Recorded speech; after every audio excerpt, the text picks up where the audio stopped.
Continuando con nuestra ponencia y con el ya por ustedes conocido formato de mis presentaciones con la pauta, llegamos a esta última parte de la auditoría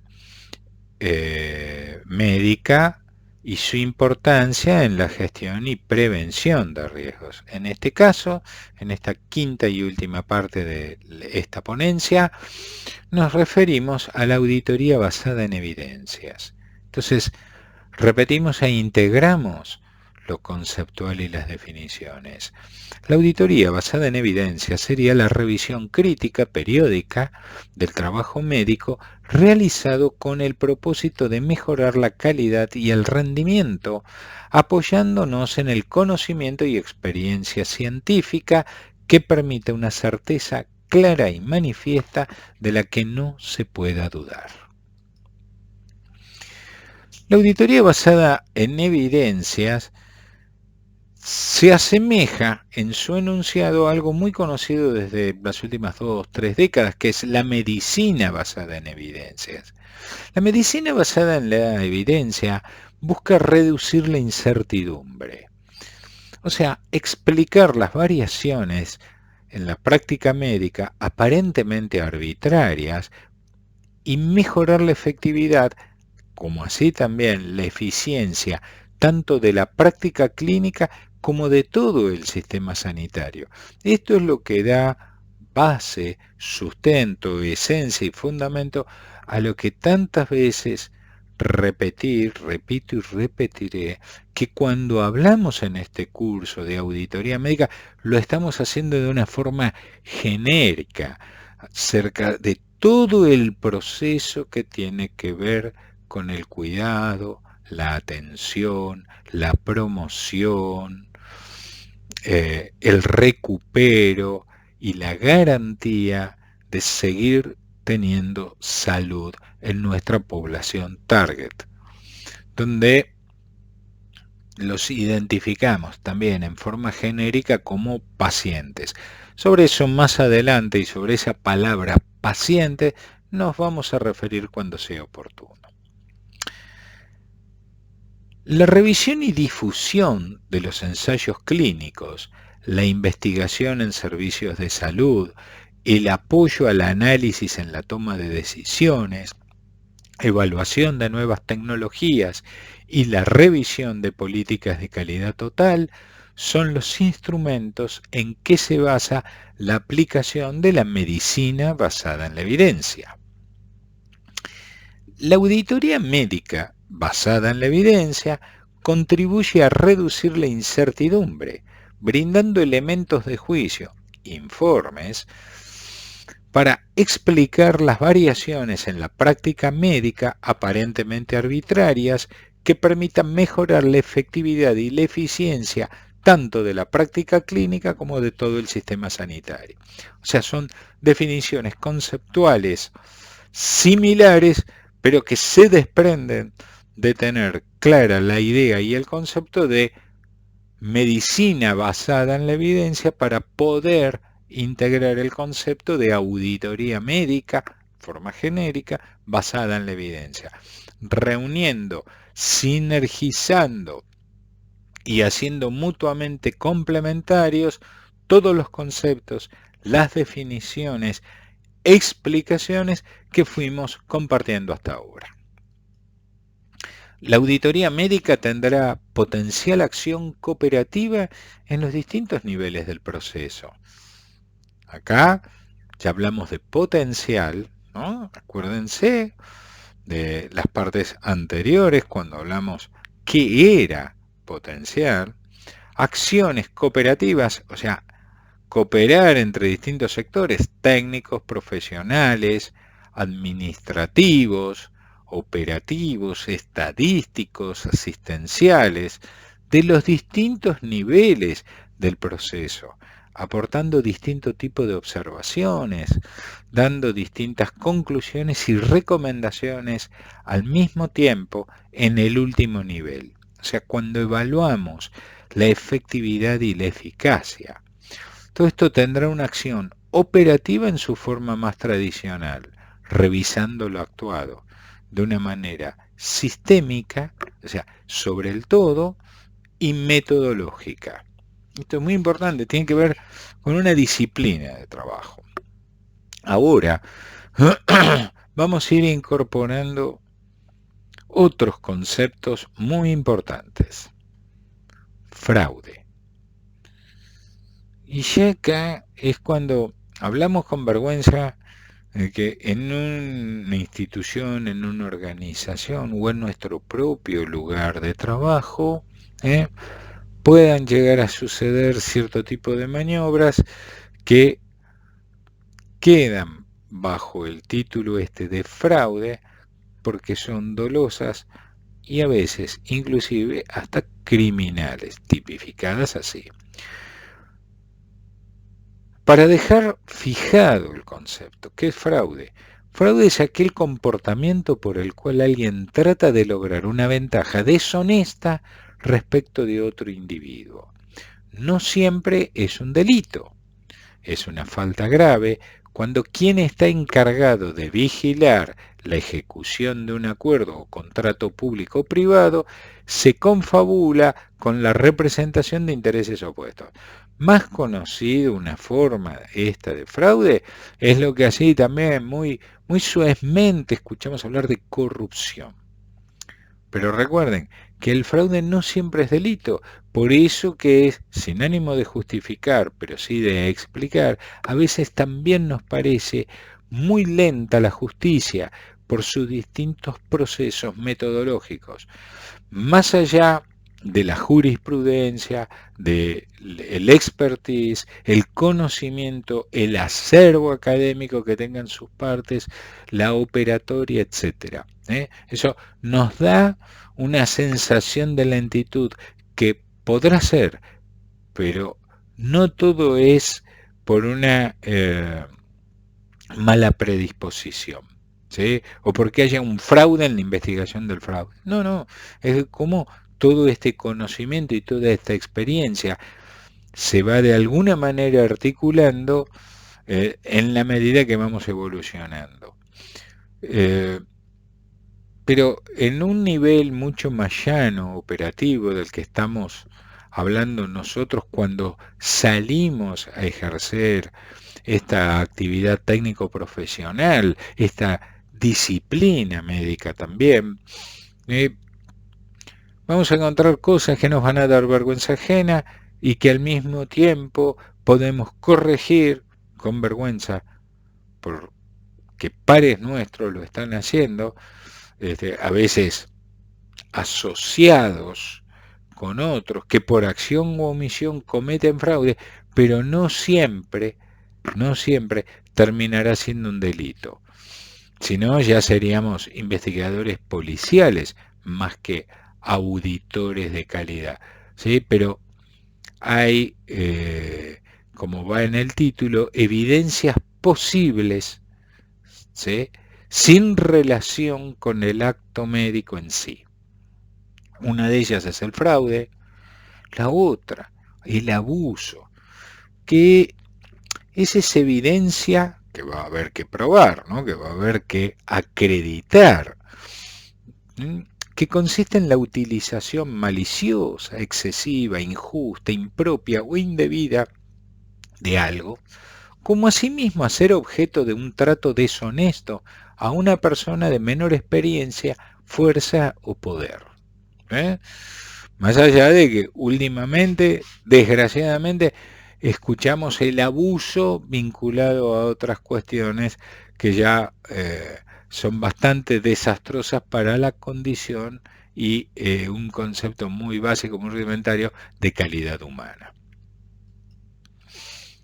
La distorsión es una acción que pretende torcer o desequilibrar la disposición de presentar o interpretar hechos o intenciones.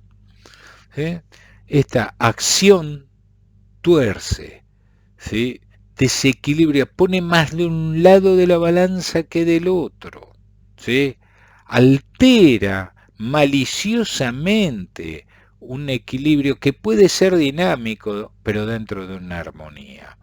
y lo diferenciamos del concepto desvío, que es aquel resultado, aquel procedimiento, actividad, etcétera, que se aparta de la intención, de la determinación o del propósito o dictamen en que estaba.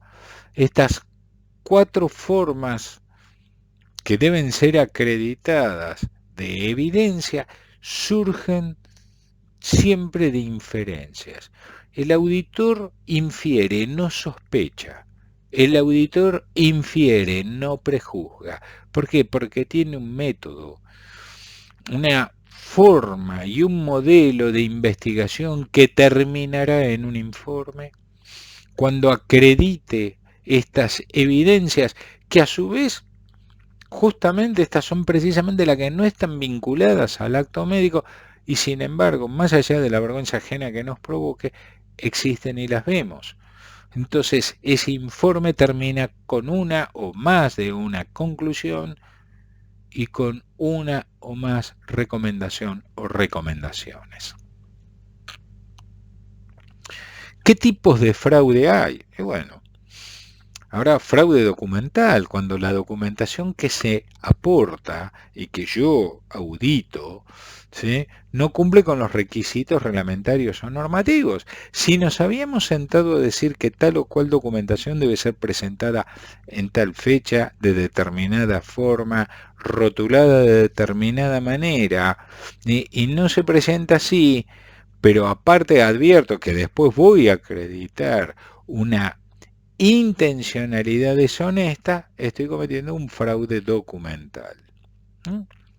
Lo típico es una prescripción, una receta, ¿sí?, realizada de una manera fraudulenta, ¿sí? O sea, la escribo yo pero la firma otro, o la escribo yo y la firmo yo con cualquier garabato o rulo, como le decimos, con el sello de un profesional, que robé, que sustraje o que tomé al descuido, ¿sí?, como suficiente y previsto legalmente forma de identificar a un profesional actuante que pasa al acto de la prescripción. Por eso, si yo miro al revés estas cuestiones, una prescripción debe estar realizada de puño y letra por el profesional actuante, hasta inclusive se prevé que la aclaración de su firma y la identificación, por ejemplo, de su matrícula, también debería ser puño y letra. El uso y las costumbres llevaron para evitar los temas de débitos indebidos o caprichosos o también maliciosos como una forma de fraude, no dejen dudas, y entonces ahí nacieron los sellos aclaratorios. Claro, pero en un descuido alguien lo puede tomar y inventa una prescripción fraudulenta que termina generando un gasto innecesario con un costo que arranca de manera indebida. Fraude documental. También hay un tipo de fraude que es el cronológico, que es la intencionalidad maliciosa que cuando acredito esa evidencia, observo, quedó acreditado que hay una falta de correlación temporal entre lo actuado y lo documentado. O sea, yo voy a buscar una descripción de eventos sucesivos y cotidianos cronológicos. Puede ser una historia clínica, por ejemplo. Es uno de los documentos sobre los cuales trabaja la auditoría médica en general. Y primero está lo del día martes, después sigue lo del día jueves y después lo del día miércoles. Entonces digo, el miércoles se olvidaron y lo ponen cuando le correspondería el jueves. De mínimo es algo desprolijo, ¿sí? Pero ya es encuadrable en el fraude porque hay una intención maliciosa sin que sea delito. También hay un tipo de fraude que es el de gasto. Es un exceso sin correspondencia entre lo efectuado y lo reclamado. para efectivizarlo en términos de moneda u otra variable de intercambio, reclamado, o como dice en inglés claim, ¿sí? Es lo facturado, ¿no? Entonces, entre lo efectuado y lo facturado, diríamos acá en Argentina.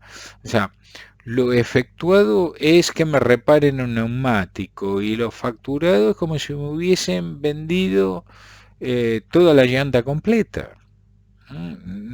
Entonces hay un exceso y ese exceso no hay, o pone en evidencia que yo acredito, no hay una correspondencia entre lo que me facturan, lo que me dicen que hicieron y lo que efectivamente se realizó. También hay un tipo de fraude que es por adquisición.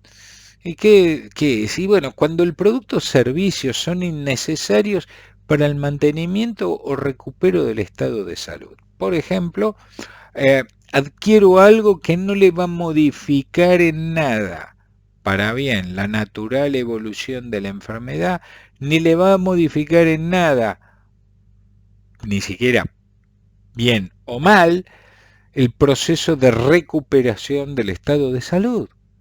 Entonces, ¿para qué lo adquirí y aparte se lo facturo a quien financie? Es un fraude. Sin embargo, no es un delito. Pero si eso no se verificó, no se encontró esa evidencia y no se le acreditó, que desagradablemente eso termina en un débito que se mide en términos monetarios y que puede traer cierta litigiosidad, como una defensa obtusa, ¿no? Porque queda claro y a todas luces que hubo una mala intención cuando se cometió ese fraude. Bueno, eh, lo acredito porque puedo demostrar si todo se cumplió como se había acordado o pactado inicialmente, que me están cobrando a mí por un servicio o por un producto que no tenía absolutamente nada que ver con el recupero de la salud o con la atención de la misma. Es como que me digan que ahora compramos flores azules para poner en las habitaciones. Mire, compralas del color que a vos te guste, pero realmente eh, no siempre puede haber flores donde hay un enfermo. Sí, imagínense haciendo un hermoso de flores, más allá del color, a donde tengo, entre otras enfermedades, internada una persona que está ahí con una crisis alérgica. Entonces las flores tienen el polen, eso puede activar otros mecanismos que van, en vez de mejorar o recuperar la salud, la van a potencialmente a alterar para mal o perjudicar. Entonces, ¿para qué adquirís flores y encima me aclaras que son azules? Pueden ser de cualquier color, pero no tiene absolutamente nada que ver con el proceso que yo estoy auditando, que es mantenimiento, recupero, aseguramiento, ¿sí? Atención de la salud. También hay fraudes que tienen que ver con plazos, ¿sí? O sea, este tipo de fraudes se vinculan al cumplimiento de términos temporales establecidos con anterioridad, o sea, en un contrato. Yo digo que nos comprometemos a esto, a hacerlo los días 20, ¿sí? Hacerlo el día 25 ya, y sin aviso, ya es fraudulento. ¿Por qué? Porque no se está respetando el contrato, el convenio, el acuerdo o el pacto que oportunamente con anterioridad se había celebrado. La auditoría basada en evidencia nos permite también dar otras clasificaciones de fraude. Yo de algún modo ya como a modo de adelanto, le iba dando algunos tips. Según la intencionalidad, el fraude puede ser de tipo financiero o de información y documentación, pero también puede ser según quienes intervienen en realizar ese fraude. Puede ser gente interna, organizado este fraude eh, por una o varias personas de la misma institución donde yo estoy realizando esta auditoría, ¿sí? o ser externo, que es el efectuado por una o varias personas que pretenden obtener un beneficio utilizando fuentes externas. O sea, eh, cada vez que viene personal contratado de maestranza que recoge determinado tipo de residuos, eh, yo ahí dejo instrumental. ¿Por qué? Porque hay una organización delictiva por fuera, que es externa a la institución que yo estoy auditando, que está en combinación con interno y se está realizando un fraude que ya es delictivo, porque es un robo, ¿sí?, de material que después dentro de esta organización ilegal, delictiva, criminal, se lo recupera por fuera y entra en otro circuito. ¿Sí? Entonces acá tuve lo interno, lo externo, y conjuntamente, ¿no? Trabajando maliciosamente conjuntamente. Y un ejemplo de fraude con intervinientes externos son aquellas personas o personas que obtienen algún beneficio, ¿sí?, utilizando individuos, ¿sí?, que están por fuera de la institución que yo estoy auditando y sin embargo le están provocando un daño, un perjuicio, un desmedro en la calidad que va a repercutir en todo lo que vimos previamente. ¿Qué facilitadores hay de la actividad fraudulenta? ¿Cuáles son? Por lo menos los más conocidos. Y el típico es la falta de controles adecuados. Siendo muy difícil, a veces es todo, no un arte, un conocimiento no empírico, sino comprobado y validado académicamente, donde yo pongo los puntos de control de un proceso. También al fraude lo puede facilitar el tener personal poco y o mal capacitado. Tener cambios o muy frecuentes o muy poco frecuentes o rotaciones de puestos, ¿sí? Entonces, eso facilita porque si me rotan mucho, pierdo el control del contexto. Y si me rotan poco, es como que me voy desaferentizando de lo que sucede alrededor, es como que me robotizo. ¿Sí? Entonces, esto facilita para que alguien de dentro o alguien de fuera, en ese punto del proceso, en esa parte del proceso, pueda cometer una acción fraudulenta. Lo facilita. También lo facilita la documentación confusa, ¿sí? El salario o los honorarios bajos.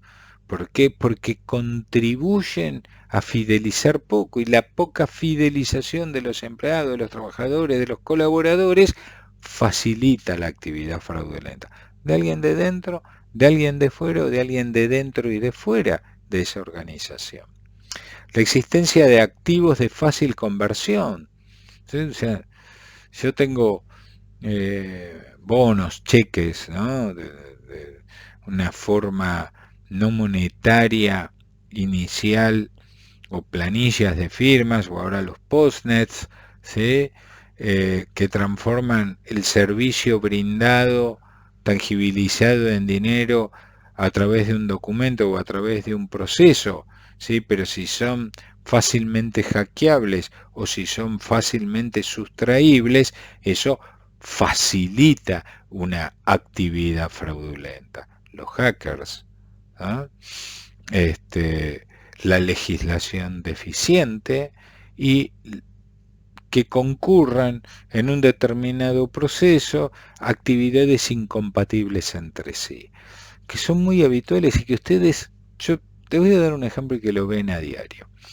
Les puedo dar un ejemplo por fuera del sector salud o por dentro. Voy a utilizar el ejemplo nuestro. Una organización prestadora de salud que tiene sus consultorios externos, su guardia de atención, sus servicios de apoyo, radiología, laboratorio, y en otro lugar un poco más alejado estará el quirófano y la internación.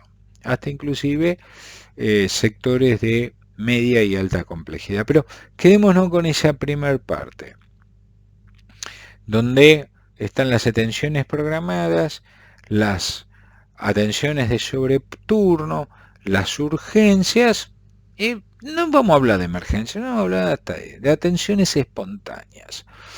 Bueno, ahí hay distintas personas que realizan esta actividad en esta institución, profesionales de la salud, de maestranza, cocineros, mucha gente, y de seguridad, de resguardo patrimonial, el clásico vigilador, ¿sí? También están los pacientes y sus familiares, los administrativos operativos que atienden al público, entonces ahí conviviendo. Yo estoy tratando de generar esa imagen exenta de malos recuerdos que les puedan llegar a traer, de cómo es todos los seres humanos que están interviniendo en múltiples procesos que se están dando simultáneamente en un servicio de atención de la salud o de recupero de la salud, mejor dicho, ¿sí? Con demanda programada y demanda espontánea. Y un señor de seguridad que está para, por si alguien se desubica o por si alguien que está saliendo con algo que no tiene que salir, tratar de disuadirlo, hasta inclusive de ejercer cierto poder de policía. Pero lo que ustedes ven, que no una sino varias veces, termina, pues lo voy a decir aclarando casi entre comillas, cooperando con los camilleros para llevar a una persona a radiología. Me van a decir que eso no lo ven frecuentemente y hasta varias veces en la cotidianeidad, en lugares donde ustedes trabajan. Yo estoy seguro que sí. Evitar fraudes es responsabilidad de todos quienes desempeñan algún tipo de actividad dentro de esa organización, prestadora o financiadora. Todos estamos involucrados porque todos, en definitiva, ahí vamos en última instancia a buscar nuestro sustento, en forma independiente o en forma dependiente. Ahora, si los fraudes por falta de control adecuado, por falta de capacitación, por la modalidad de rotación, porque los documentos son confusos, en fin, por todo lo que vemos, por los hackers, o sea, porque yo, por desconocer o ignorar deliberadamente todo esto, digo, lo estoy volviendo vulnerable, entonces no me puedo quejar de las amenazas, me estoy metiendo solo en un riesgo. Y en este caso, un riesgo que existe no tiene que ver con el acto médico en sí, sino con los distintos tipos de fraude. Y esos conceptos son los que pretendemos dejarles para que introyecten, se mentalicen y hagan los procesos necesarios que están bajo este título de auditoría basada en riesgos y auditoría, en este caso, basadas en evidencia.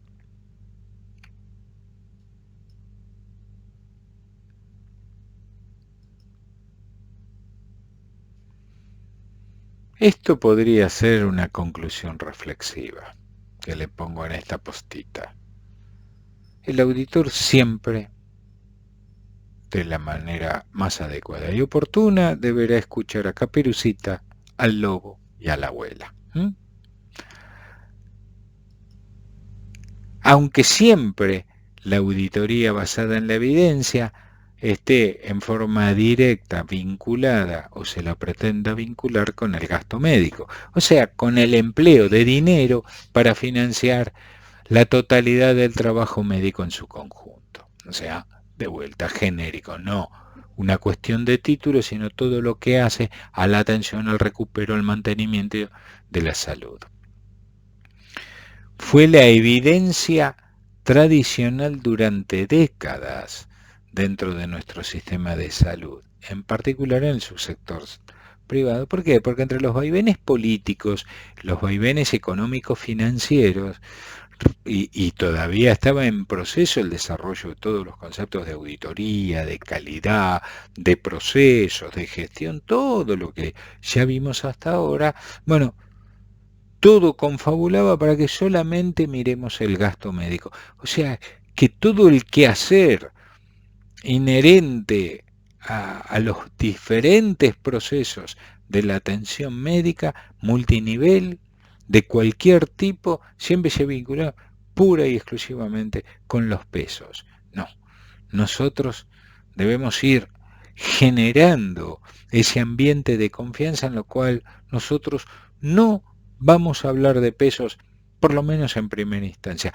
No es nuestro objetivo. Vamos siempre a seguir hablando de casos. Entonces yo siempre digo, a mí hábleme de casos y no de pesos. Esto permite entonces llevar las variables medibles en ejes, ¿sí?, del acto médico y el gasto. ¿Sí? Entonces acá pongo en el eje de las abscisas, la X, la salud. Específicamente lo que habitamos. En el eje de las ordenadas, el eje Y, la economía, los pesos, el gasto, el costo, todo eso. ¿Sí? Y compenso, equilibrio, doy un valor homeostático en el eje Z, ¿sí?, donde ahí tiene un rol importante la auditoría médica o la auditoría en salud o de los procesos de atención, recupero, mantenimiento de la salud. Entonces, eh, desde el punto de vista de la salud, el gasto podrá estar bien hecho o mal hecho. ¿Sí? Si apuntamos hacia la calidad, bueno, evitemos lo malo y reforcemos, ampliemos lo bueno, lo bien hecho. El otro eje, el de la CI, tiene que ver con eso que durante mucho tiempo, hasta inclusive la actualidad, estamos en 2022, ¿sí?, en nuestro medio, por ejemplo, en la República Argentina, los vaivenes políticos y los vaivenes económicos hacían que toda la atención se fijara en el gasto. Entonces, según las finanzas de cada organización o de cada institución, se puede estar hablando de que se gastó mucho o se gastó poco. Entonces, no me hablen de pesos, porque yo hablo de casos. Este caso fue bien tratado o mal tratado. ¿Sí? Pero la auditoría de todos los procesos, todos, inclusive los financieros, porque no estamos nosotros solos los que somos auditores en salud. Están los auditores administrativos, los auditores contables, los auditores de quiebra, los auditores de estándares, ¿sí? Todos estamos operando por ahí en distintos tiempos o concurrentemente, pero todos operando en ese mismo espacio, a veces con la misma temporalidad, a veces en distinta temporalidad. Entonces, todo esto mirado más tridimensionalmente, ya no como eje, sino como cubo, me puede dar estas áreas. Y puesto así, yo lo que estoy viendo son 8 cubos con estos gráficos, que es en definitiva de acuerdo a qué parte de los ejes ven, digo, se gasta mucho y se gasta mal, se gasta mucho y se gasta bien, se gasta poco y mal, poco y bien, y se gasta mal y poco, pero no corresponde, y se gasta bien y mucho, pero sí corresponde. En fin, me va a dar distintas intersecciones que si, aparte de verlo más tridimensionalmente, lo semaforizo, entonces veo que el rojo, la señal de peligro, es cuando gasto mucho mal, ¿sí?, y encima sin corresponder. O sea, ya directamente, te digo, acá hay más que fraude, ya hay delito, ¿sí? Pero en el verde más intenso es cuando lo gasto bien en aquello que corresponde y a su vez ese gasto es poco. Entonces tiene que ser mi ideal, mi blanco, mi target. Muy bien. Como para ir finalizando, La auditoría basada en la evidencia y recuperando aquella imagen que por más lindo sea lo que se me presenta, por mejor que se refleje en las mejores aguas, el auditor, dentro de su marco ético y dentro de su perfil, tiene que ser desconfiado. ¿Por qué? Porque quien desconfía es curioso, quien es curioso investiga, y quien investiga encontrará evidencias si tiene claros los conceptos, claras las definiciones y una metodología bien aplicada, basada en conocimiento académico, científico, en la experiencia acumulada y de algún modo representando las preferencias de nuestro público, de nuestra población target, es decir, de los pacientes. Quien desconfía siempre va a encontrar un desvío. El desvío estará vinculado como una evidencia y toda evidencia puede ser acreditable. En contraposición, ¿por qué voy a desconfiar? Porque sé que todo lo bello dentro de un paisaje, por mejor que se refleje, puede estar ocultando algo. Y mientras yo me enamoro de ese paisaje, como comandante del barco, más allá de que sea o no, eso se supo por ahí después, y está en discusión si era vulnerable por la fatiga del hierro empleado en las bajas temperaturas. Pero el comandante es anoticiado que evidentemente hay un iceberg, ¿sí? Pero gestionó tal vez imprudentemente para evitarlo, ¿sí?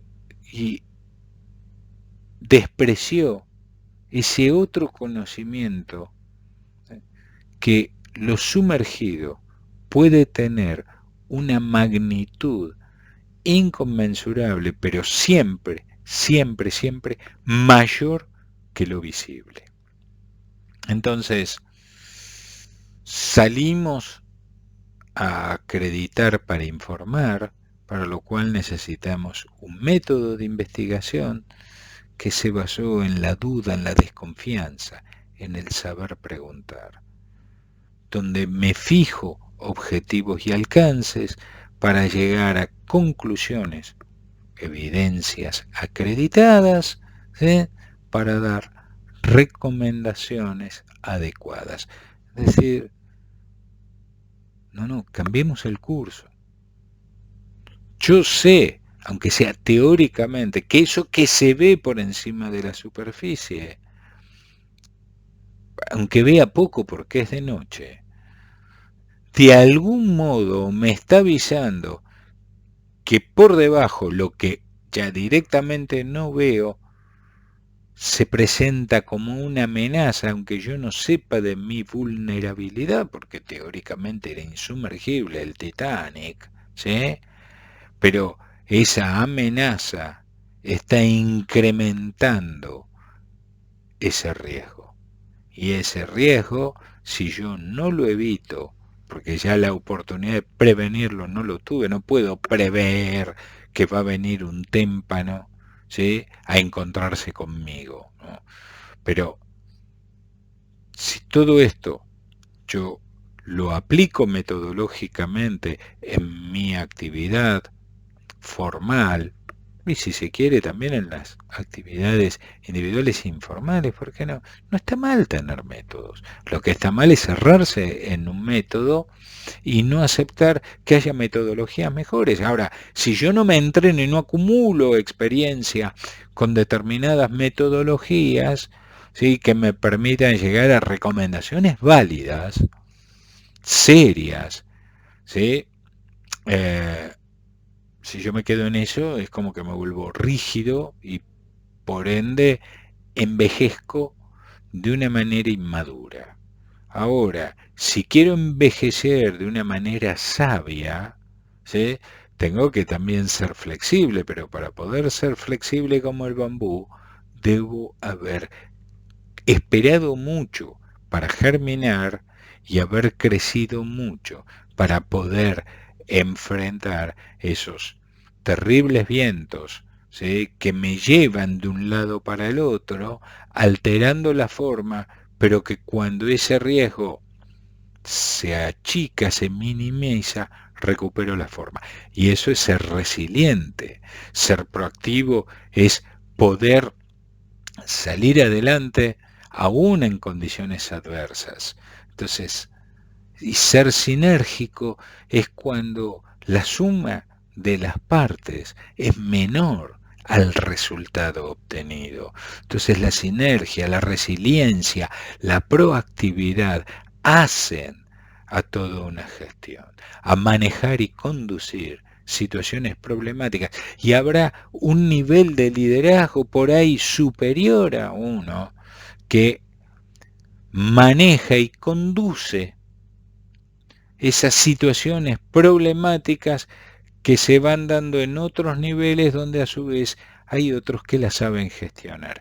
Y esos son nuestros roles funcionales en la dependencia de una organización, o como se le dice más ahora, colaborando con la organización para dar el mejor servicio o producir el mejor producto en términos de calidad, en términos de costo, minimizando los riesgos, ¿sí?, y siendo evidentemente buenos.